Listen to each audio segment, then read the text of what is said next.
여러분 안녕하십니까? 포항 MBC 뉴스투데이입니다. 오늘은 비 소식 없이 흐리기만 하겠습니다. 낮 최고 기온은 31도까지 오르면서 덥겠습니다. 13호 태풍 링링은 금요일부터 주말까지 우리 지역에 간접적인 영향을 주면서 비를 뿌리겠습니다. 안수진 기상캐스터입니다. 오늘 정체전선이 중부지방에 머물면서 우리 지역은 오랜만에 비 소식 없이 흐리기만 하겠습니다. 다만 낮 동안 더위가 찾아오겠는데요. 오늘 낮 최고 기온 28도에서 31도까지 치솟으면서 어제보다 기온이 2에서 5도가량 높겠습니다. 한편 제13호 태풍 링링은 현재 중형급 태풍으로 몸을 키운 채 일본 오키나와 해상에서 한반도를 향해 올라오고 있습니다. 태풍의 이동 경로는 토요일 낮에 서산 해상에 진출한 뒤 서울을 관통해서 북한을 지나갈 것으로 전망됩니다. 이로 인해 우리 지역도 간접 영향권에 들면서 금요일부터 주말 동안 20에서 60mm의 강수가 예상됩니다. 자세한 지역별 날씨 알아보겠습니다. 오늘 흐린 하늘을 보이겠습니다. 낮 기온 울진 28도, 영덕과 경주가 31도, 포항이 30도입니다. 울릉도와 독도의 하늘 표정도 흐리겠습니다. 낮 기온 울릉도와 독도 27도입니다.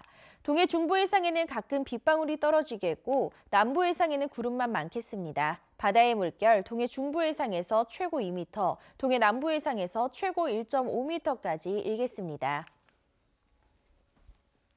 태풍이 지나간 뒤 다음 주부터는 별다른 비 소식 없이 가을 날씨가 찾아오겠습니다. 날씨였습니다.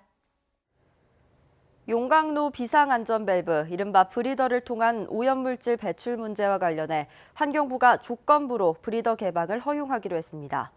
당초 배출 행위 자체를 불법으로 봤던 데서 한 발 물러서 양성화해 관리한다는 방침인데 대신 오염물질 배출량을 최소화하기 위한 규제 카드를 꺼내들었습니다. 환경단체들은 환경부의 이번 조사 결과가 철강 업체들이 저지른 불법 행위에 대한 면죄부가 돼서는 안 된다고 밝혔습니다. 장성훈 기자입니다. 환경부 민간예비체는 지난 2달여간의 조사 끝에 그동안 불법으로 규정했던 용광로 브리더 개방을 허용한다고 결론지었습니다. 대신 오염물질 배출을 최소화하기 위한 다양한 규제들을 조건으로 달았습니다. 브리더 개방 시간과 조치 사항 등을 사전에 환경당국에 보고하는 것은 물론이고 배출 오염물질에 대해 불투명도 기준을 정하고 사업장 연간 배출 총량에 포함해 관리하기로 했습니다. 세부 대책으로는 브리더를 열기 최소 3시간 전에 석탄가루 투입을 중단하고 풍압을 낮게 조정하는 등의 작업 절차 개선책들이 제시됐습니다. 또 집진 설비와 연결된 세미클린 브리더의 활용도를 높이기 위해 내년까지 환경부 주관으로 기술 검토를 거친 뒤 현장 적용을 추진할 예정입니다. 환경부는 최근 포스코 브리더 상공 오염도를 시범 측정한 결과 석탄가루 투입을 조기 중단하고 세미클린 브리더를 활용할 경우 먼지가 적게 배출됐다고 밝혔습니다. 하지만 민간협의체에 참여한 환경단체들은 논평을 내고 이번 조사 결과가 포스코 등에 대한 면죄부가 돼선 안 된다며 관할 자치단체의 부적절한 행태를 꼬집었습니다. 왜 기업의 편을 들어서 자꾸 그런 사정을 봐주려고 행정처분 유예 얘기가 나오고 자기들이 총대면서 환경부에 어떤 검토를 해달라고 요청을 하고 또 이미 사전 통보된 조업 중지 처분은 원칙에 따라 진행돼야 하고 포스코가 세미클린 브리더의 효과를 알고도 사용하지 않은 의혹에 대해선 추가 현장 조사와 검증이 필요하다고 지적했습니다. 세미클린 브리더에 대한 검증이 좀 미흡했던 거, 그리고 오염도 조사에서 배출량과 투명도 조사 이런 부분들이 충분하게 측정되고 공식적으로 발표되지 않았던 부분이 아쉽습니다. 또 브리더 개방을 민간이 공동으로 모니터링해 공개하도록 하고 포스코는 브리더 개방은 불가피하며 배출 물질도 대부분 수증기라는 허위 주장에 대해 사과하라고 요구했습니다. 포스코는 환경부 결론에 따라 후속 조치를 조속히 이행하고 별도의 환경 개선 투자를 통해 실질적인 환경 개선 효과를 낼 수 있도록 최선을 다하겠다고 밝혔습니다. 한편 경상북도는 그동안 환경부 결론에 기대 포스코에 대한 조업 중지 행정 처분을 미뤄왔는데 브리더 개방 조건부 허용이라는 환경부 발표가 최종 결정에 어떤 영향을 미칠지 주목됩니다. MBC 뉴스 장성훈입니다. 포항 상공회의소가 경북동 해안 63개 기업을 조사한 결과 올 추석 자금 사정이 지난해와 비슷하거나 더 힘들다고 답했습니다. 올해 추석 자금 사정이 지난해와 비슷하다는 응답이 47.5%로 가장 높고 지난해보다 어렵다는 응답도 9.6% 증가한 36.5%로 나타났습니다. 자금 사정이 힘든 이유는 매출 감소와 제조 원가 상승, 자금 회전 부진 등의 순으로 응답했습니다. 추석을 앞두고 경주시는 내일까지 사회복지시설 34곳과 어려운 이웃 8,800여 세대를 찾아 위문품과 온누리 상품권을 전달하고 위로합니다. 경주 지역 기관단체장 모임인 금성회와 경주시 의정회는 육군 경주대대, 의무소방대를 방문해 위문품을 전달합니다. 한수원 임직원들은 경주 성동시장에서 성과류, 육류, 건어물을 구매해 경주 종합사회복지관과 경주 지역 아동센터에 전달했습니다. 경주 지역 시내버스 전체 노동조합이 주 52시간 시행 이후 버스 운행은 단축됐지만 근로조건은 오히려 나빠졌다며 경주시의 근본적인 대책을 촉구했습니다. 특히 근로환경과 밀접한 관련이 있는 시내버스 노선 개편 용역에 노조가 배제됐다며 차별을 보장하라고 요구했습니다. 임재국 기자입니다. 주 52시간 근무에 맞춰 경주 지역 시내버스가 운행된 지 1년 6개월이 지났습니다. 경주시는 그동안 전체 86개 노선 가운데 29개 노선에서 시내버스 운행을 96회 줄였습니다. 운행 횟수가 줄자 주민 불편이 이어졌고 운전기사들은 휴게 시간이 새로 생기면서 오히려 근로 조건이 악화됐다고 주장합니다. 운행 횟수는 단축이 됐는데 그 중간에 휴게 시간에 대한 그 이상한 시간을 만들어갖고 그 시간들이 갭들이 늘어나니까 출근 시간하고 퇴근 시간이 길어지고. 경주 시내버스 전체 노동조합은 연간 70억 원이 넘는 보조금을 지급하는 경주시가 관리 감독을 제대로 하지 않아 이 같은 문제점이 발생하고 있다며 근본적인 대책을 촉구했습니다. 특히 내년 3월까지 경주시가 추진하는 시내버스 노선 개편 용역에는 버스 노동자 실태 조사 등이 빠져 있고 노조 의견 수렴도 제대로 하지 않고 있다며 용역 과정 참여를 요구했습니다. 노선 개편을 하는데 그 안에 일하는 노동자들의 당사자들의 의견을 요구를 수렴하지 않는 자체가 차후에 문제점이 또 발생하게 될 것입니다.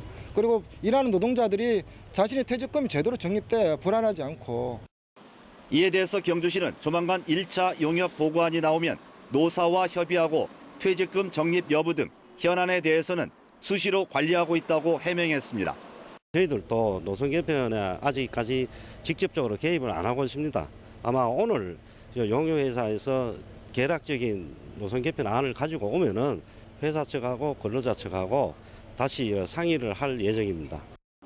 한편 경주시민총회 등 지역 시민사회단체가 지난 4월에 제기한 경주 시내버스 보조금 부정 의혹에 대한 감사원 감사 결과는 하반기 중에 나올 것으로 보입니다. MBC 뉴스 임재욱입니다. 포항시는 추경에서 확보한 예산 91억 원을 생활 폐기물 에너지화 시설과 악취 해결에 투입하기로 했습니다. 포항시는 SRF 시설에 대해 대기 중 다이옥신 측정과 굴뚝 연장 검토, 대기 역전층 조사, 굴뚝 송풍력 검증 등 용역을 실시하고 다이옥신 상시 모니터링과 굴뚝 연기 상시 감시 CCTV를 설치할 계획입니다.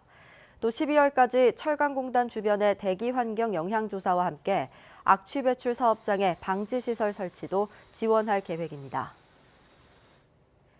자유한국당 김석희 국회의원은 경주시 안강읍이 농림축산식품부가 추진하는 농촌중심지 활성화 사업에 최종 선정됐다고 밝혔습니다.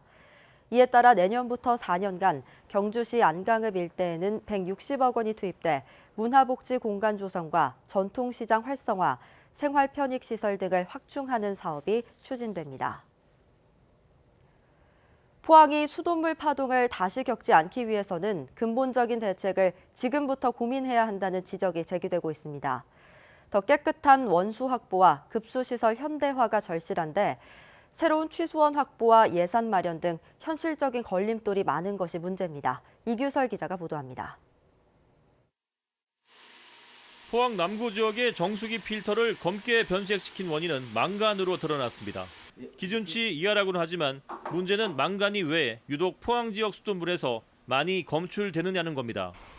유광정수장에서 취수한 수돗물이 11km나 떨어진 오천 지역까지 가는 과정에서 유속이 느려져 망간 농도가 높아진 것이 수돗물 변색의 원인 중 하나로 볼 수 있지만 그 관내에서 발생되어 줄 수 있는 아까 말씀드렸던 그 망간 침전물이나 이런 것들이 굉장히 많이 좀 쌓여질 가능성이 있거든요. 그래서 이런 부분들이 점차적으로 누적이 되어지다가 결국 나타나는 현상이 아닐까 이렇게 생각을 하고요. 유광정수장에서 취수해 포항 남쪽 지역에 공급되는 수돗물 자체에도 문제가 있을 수 있다는 지적도 잇따르고 있습니다.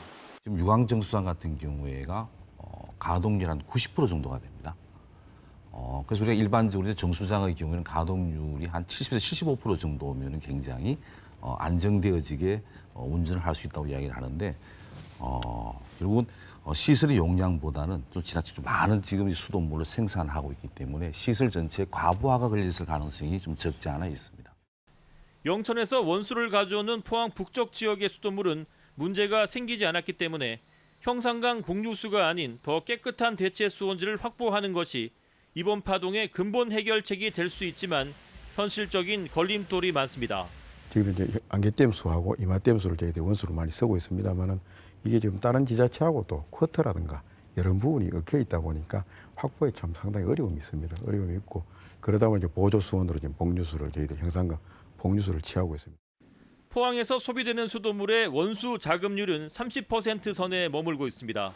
지자체 간 물 분쟁은 갈수록 심각해지고 있는 상황.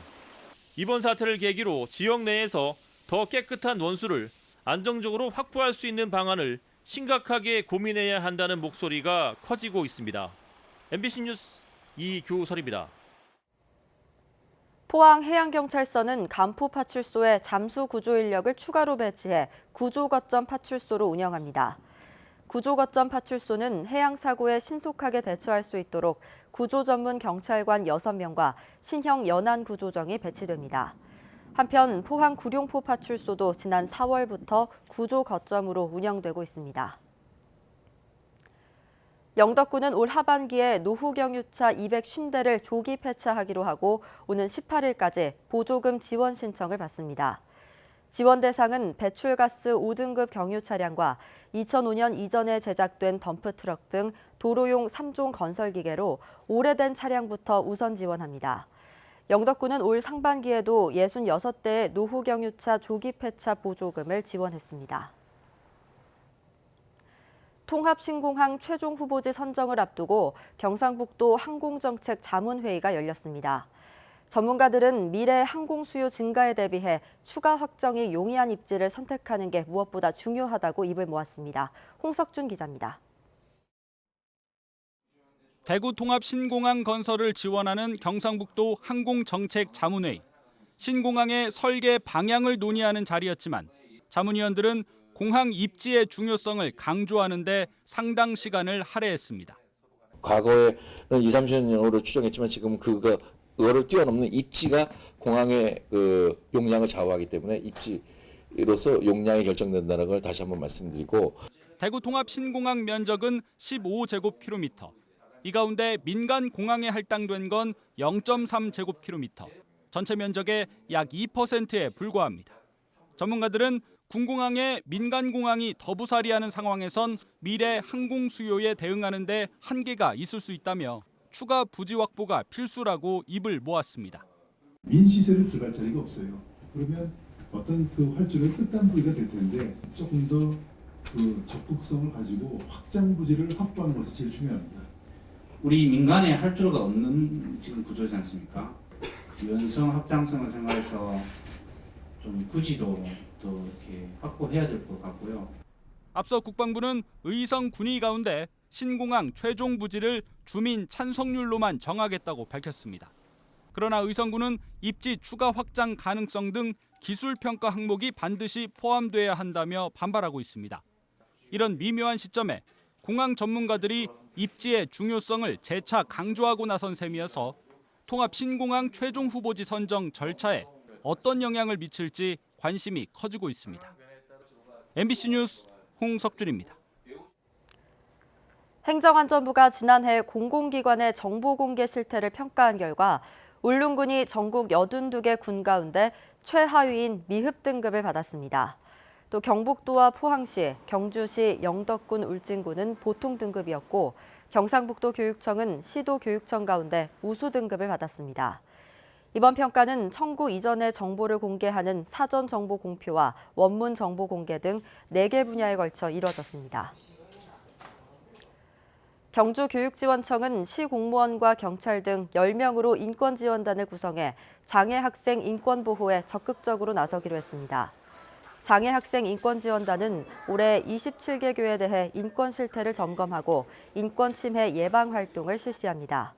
특히 조손가정이나 편모가정 등 고위험군 장애 학생 28명에 대해서는 상담과 지원 등 돌봄을 강화하기로 했습니다. 대구 동구의회가 난장판입니다. 선거법 위반으로 의원 2명이 의원직을 잃고 1명이 대법원 재판을 받고 있는데도 상임위원장 자리를 두고 싸움질입니다. 반성하고 자숙해도 모자랄 판에 너무한다는 비난이 쏟아지고 있습니다. 윤태우 기자가 취재했습니다. 대구 동구의회 임시회 1차 본회의가 반쪽짜리가 됐습니다. 선거법 위반으로 의원직을 잃은 자유한국당 김태겸, 황종옥 의원을 빼고 14명 가운데 절반만 참석했습니다. 1차 본회의가 파행됨에 따라 2차 본회의를 열어서 임시회 일정을 결정해야 하지만 보시는 것처럼 자리가 텅 빈 채 회의를 열지 못하고 있습니다. 운영위원장 자리 때문입니다. 의원직을 잃은 황종옥 의원이 맡던 운영위원장을 한국당 이주용 의원에게 대신 맡기려는 움직임이 일자 민주당 의원들이 반발해 불참했습니다. 이주용 의원은 한국당 이재만 전 최고위원의 불법 여론조사에 가담해 1심과 2심에서 벌금형을 선고받고 지금은 대법원 재판을 받고 있습니다. 제가 있는 사람이 어떻게 그 위원장 직무를 대행을 할 수가 있습니까? 위원장이 없으면 다시 뽑아야 되는 게 정상적인 의회의 원칙입니다. 이주용 의원은 법적으로 직무 대리를 안 할 수 없는 상황이라며 운영위원장을 대신 맡겠다는 뜻을 분명히 밝혔습니다. 부위원장이 대리한다 하는 거는 법조문에 정확하게 적혀 있는데 다시 뽑아야 된다 하는 건 없으니까 오히려 뽑는 게 어떻게 보면 위법 행위예요. 같은 한국당 소속의 의장에 대한 비난도 거셉니다. 운영위원 4명 가운데 3명이 민주당 의원을 위원장으로 추대하기로 합의했지만 오세호 동구의회 의장은 안건으로 상정조차 하지 않고 있습니다. 의장으로서는 좀 논의를 해야 안 되겠느냐. 그래서 조례도 보고 상위법도 보고 관례도 보고. 동구의회 다수당이던 한국당이 온갖 비리로 소수당으로 전락했지만 아직도 민생보다는 자리 욕심에 대화와 타협을 뒷전으로 밀쳐두고 있습니다. MBC 뉴스 윤태호입니다. 경주 서라벌대 기숙사가 경주시 연합학생생활관이란 이름으로 경주 지역 모든 대학생들에게 개방됐습니다. 연합학생생활관은 215개 방을 갖췄는데 이번 학기부터 서라벌대생뿐 아니라 동국대와 위덕대, 경주대 학생들 모두에게 개방됩니다. 한 학기 기숙사 관리비는 55만 원인데 민간업체가 건립한 기숙사를 지역 대학생들이 공동으로 사용하기는 전국 처음입니다.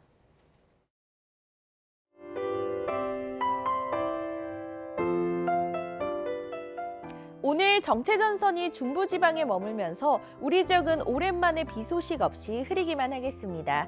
다만 낮 동안 더위가 찾아오겠는데요. 오늘 낮 최고 기온 28도에서 31도까지 치솟으면서 어제보다 기온이 2에서 5도가량 높겠습니다. 한편 제13호 태풍 링링은 현재 중형급 태풍으로 몸을 키운 채 일본 오키나와 해상에서 한반도를 향해 올라오고 있습니다. 태풍의 이동 경로는 토요일 낮에 서산 해상에 진출한 뒤 서울을 관통해서 북한을 지나갈 것으로 전망됩니다. 이로 인해 우리 지역도 간접 영향권에 들면서 금요일부터 주말 동안 20에서 60mm의 강수가 예상됩니다. 자세한 지역별 날씨 알아보겠습니다. 오늘 흐린 하늘을 보이겠습니다. 낮 기온 울진 28도, 영덕과 경주가 31도, 포항이 30도입니다. 울릉도와 독도의 하늘 표정도 흐리겠습니다. 낮 기온 울릉도와 독도 27도입니다. 동해 중부 해상에는 가끔 빗방울이 떨어지겠고 남부 해상에는 구름만 많겠습니다. 바다의 물결 동해 중부 해상에서 최고 2m, 동해 남부 해상에서 최고 1.5m까지 일겠습니다. 태풍이 지나간 뒤 다음 주부터는 별다른 비 소식 없이 가을 날씨가 찾아오겠습니다. 날씨였습니다. 이상으로 포항 MBC 뉴스투데이를 마칩니다. 여러분 고맙습니다.